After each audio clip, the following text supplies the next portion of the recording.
இது பாருங்க, தேர்தல் சமயத்துல தினேஷ் 100 பேர் 100 சாக்கடையில கல் அடிப்பாங்க, சேருல கண்ணு அடிப்பாங்க. சிலது படும், சிலது படாது. இதையெல்லாம் தாண்டித்தான் விஜய் தன்னுடைய குறிக்கோளை நிறைவேற்றிருக்கிறார்.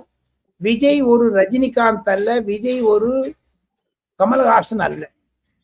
திடீர்னு வித்ட்ரா பண்றதுக்கு, பின் வாங்குவதற்கு இது வரைக்கும் முன் வந்திருக்காரு. கரூரை சந்தித்தார், ஜனநாயகனை சந்தித்தார், இதையும் சந்திப்பார். இருப்பினும் திமுக ஒரு அவங்களுடைய இன்டீரியர் அட்டென்ஷன் என்னன்னு கேட்டீங்கன்னா, அந்த ஜெகதீஷன் கமிஷனை அனுப்பிச்சாங்க பாருங்க கரூர் இன்சிடென்ட்டுக்கு அப்புறம். ஆமா சார். சுப்ரீம் கோர்ட்ல வந்த ஒரு 48 பக்க தீர்ப்புலைங்க ஒரு பக்கம் இந்த ஜெகதீஷன் கமிஷனை பத்தியே பேசியிருக்காங்க. அந்த மாதிரி சோரம் போனவர்களை எல்லாம் உபயோகப்படுத்திக் கொள்ளும் திமுக இந்த சமயத்தை. எது இருப்பினும் திமுக ஒரு அடிபட்ட புலி, அதற்கு பாய்வதற்கு கொஞ்சம் கடினமாகும் இனிமேல். ஆக மொத்தம் அந்த கரூர் சம்பவம் மீண்டும் வராது. கரூர் சம்பவம் மாதிரி ஏதாவது வந்தால் கண்டிப்பாக நீதி அரசர்கள் இருக்கிறார்கள், தேர்தல் கமிஷன் இருக்கிறது.